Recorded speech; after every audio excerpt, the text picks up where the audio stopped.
이 교사님들도 그렇습니다. 제가 강조하는 것은 교사는 자기 자신이 예배에 본이 되어야 된다. 자기는 예배 안 드리면서 학생들에게 예배 드리라. 그건 좋지 않잖아요. 교사는 계속 교회 예배에 지각하면서 학생들은 지각하지 말라. 그렇게 되면 우리가 뭔가 전달에 문제가 생기기 때문에 교사는 먼저 자기 자신의 영성 관리를 위해서 예배를 잘 드리고 은혜 받은 것을 따라서 나누어야 되는 것입니다. 나는 바빠서 예배를 못 드리지만 교사는 하겠다. 그것은 우리 교회에서는 원칙적으로 안 되는 일입니다. 예배 드리는 후에 교사하십시오. 왜 그러냐? 자기 영성이 살아야 다른 사람에게 지도력을 가질 수 있습니다.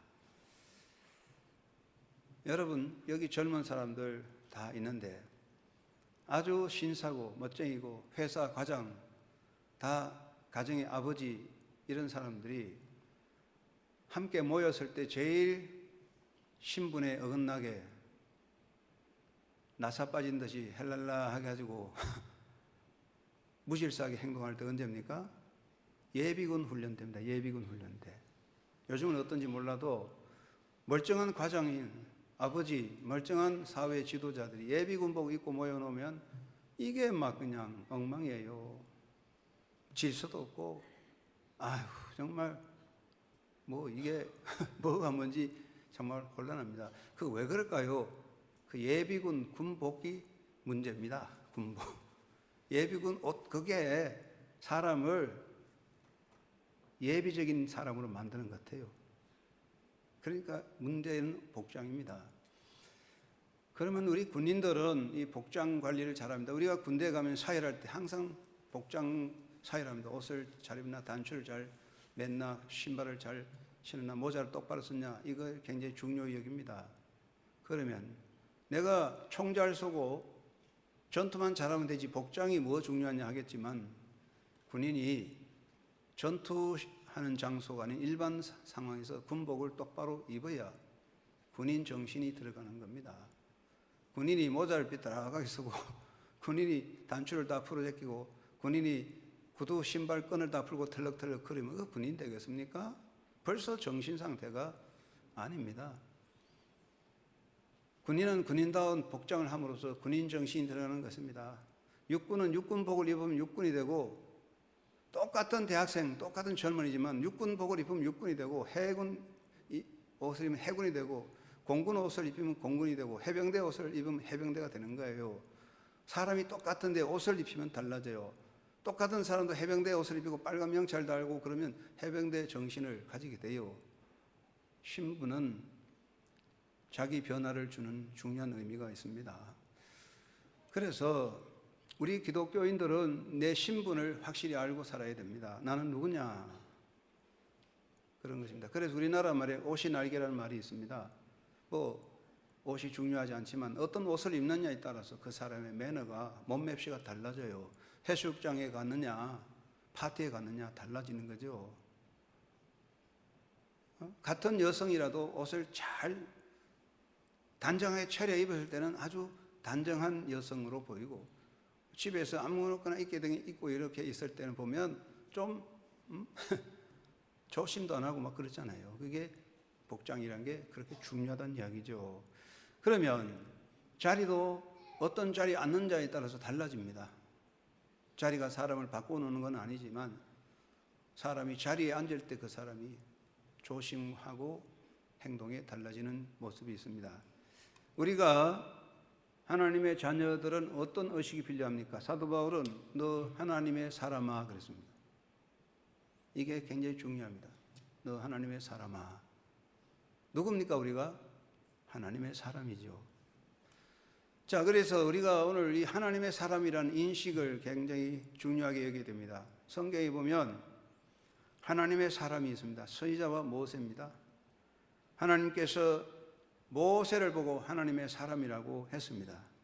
선지자들을 보고 하나님의 사람이라고 했습니다. 이 사람들은 하나님에 의하여 세움받은 자입니다. 제 마음대로 나선 게 아니라 하나님께서 세웠습니다. 내가 너를 택하여 세웠나니 너는 내 것이다. 그리고 하나님의 대변자입니다. 하나님을 대신하여 하나님의 말씀을 대리로 전하는 대변자였고 하나님의 이름을 위해 사는 사람이었습니다. 자기 명예, 자기 영광, 자기 이득을 위해 사는 자가 아니라 하나님의 이름을 위해서 살고 죽는 사람들이 구약에 나오는 선지자였고 모세였습니다. 하나님의 사람이었습니다. 그래서 그것을 하나님의 사람이라고 불렀습니다. 모세는 하나님의 사람입니다. 여러분 모세를 보십시오. 하나님께서 모세를 준비했습니다. 물에서 건져내셔서 훈련했습니다. 모세는 자기 스스로 하나님의 종되지 않았고 하나님께서 모세를 건졌습니다. 그리고 모세는 하나님께서 만드셨습니다. 40년 광야 생활을 통해 만들었습니다. 하나님 훈련했습니다. 그리고 모세는 하나님의 종이었습니다. 그래서 모세를 하나님의 사람이라고 이름을 붙였습니다. 우리는 성경에서 하나님의 사람이란 말을 쓸 때 사도 바울이 너 하나님의 사람 할 때 그것은 사도 바울이 말하는 그 사도 바울이 가르치는 데살로니가 교인들 그리고 또 에베소 교인들 그리고 특별히 디모데를 향한 표현입니다. 바울은 디모데 젊은 목회자 디모데에게 너 하나님의 사람아라고 말하고 있습니다. 그러므로 우리 한영교회 성도들, 교사들, 우리 모든 일꾼은 하나님의 사람입니다. 하나님의 사람.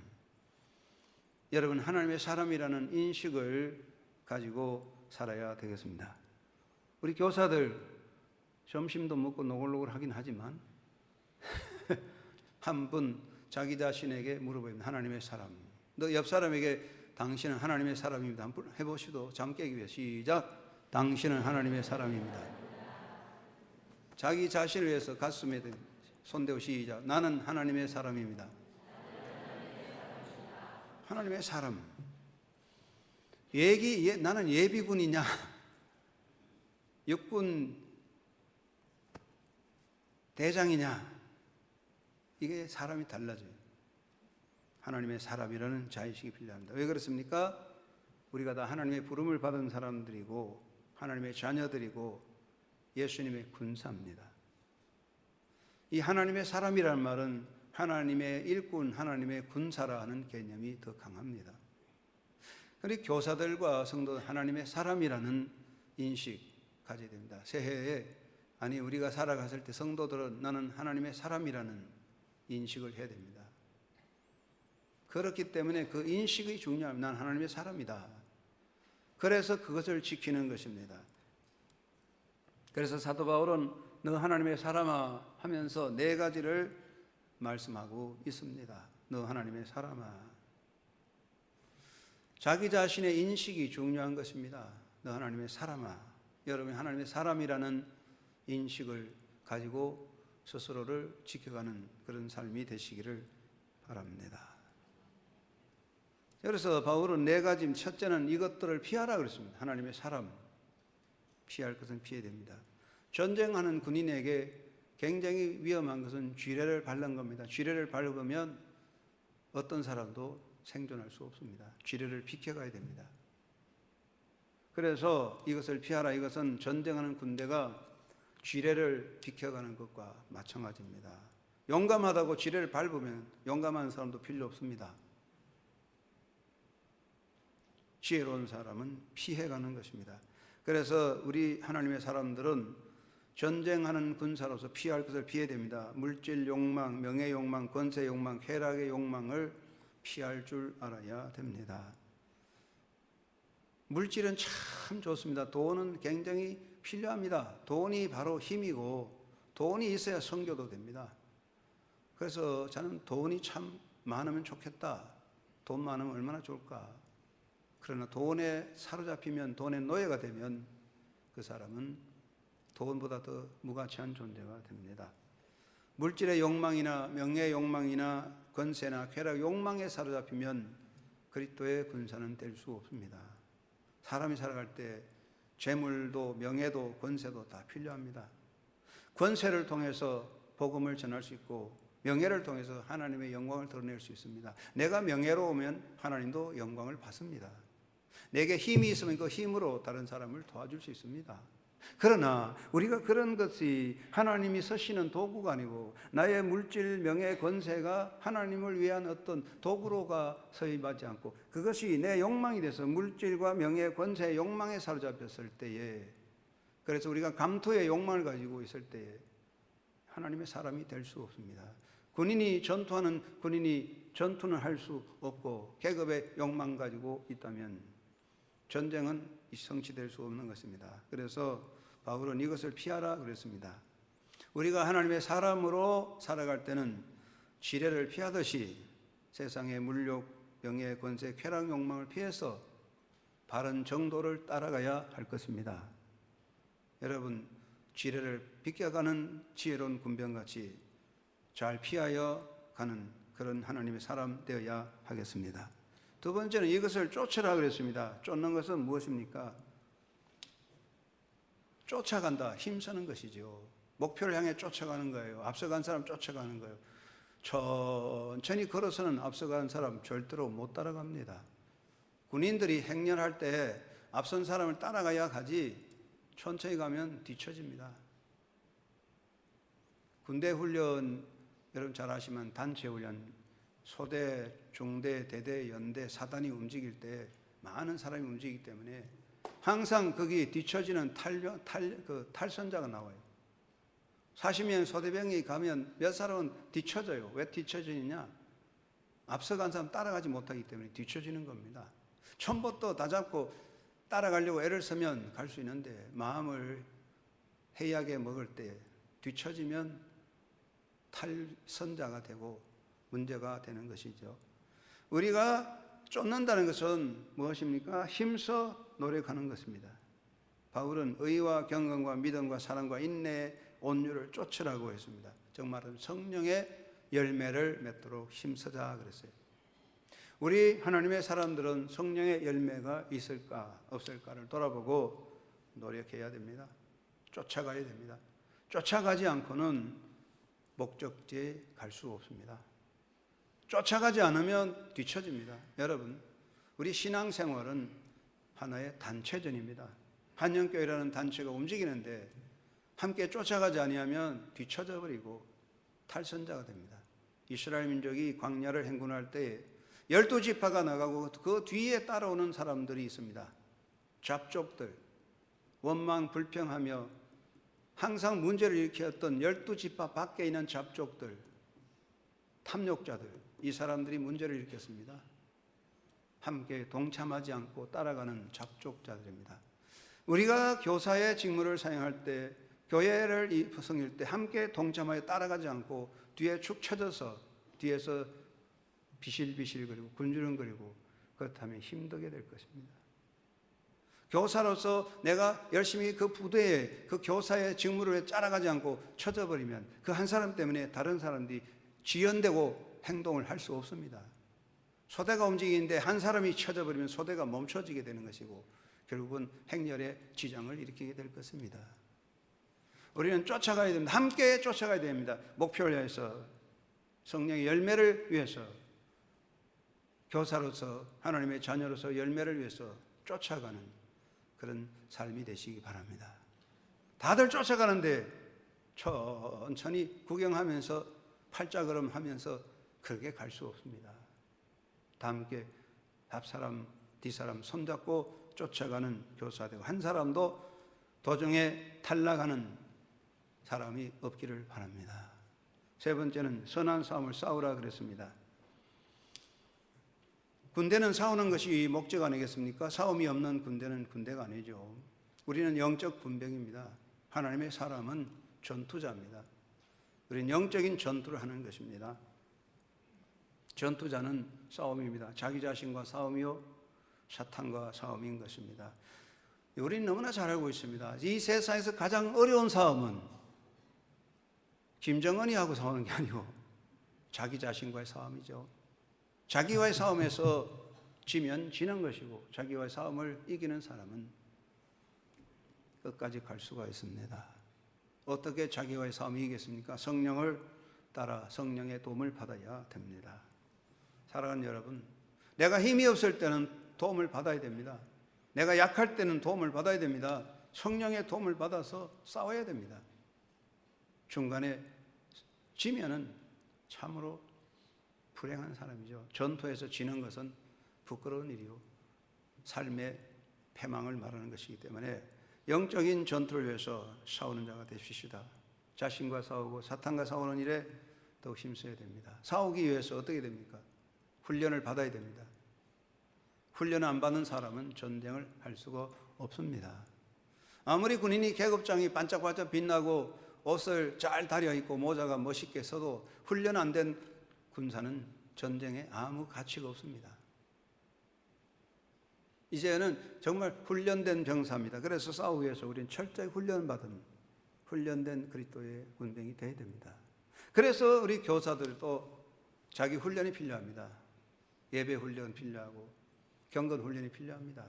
그래서 교사 세미나도 필요합니다. 그래야만 싸움에서 좋은 열매를 얻을 수가 있습니다. 그리고 네 번째, 영생을 취하라 그랬습니다. 취하는 것은 얻는 것이며 누리는 것입니다. 이것을 영생을 누리라는 말로 해석할 수도 있습니다. 성도는 영생을 누리는 것입니다. 전쟁에서 승리하면 전리품을 나누어 가질 수 있습니다. 전쟁에 승리한 자에게 전리품이 있습니다.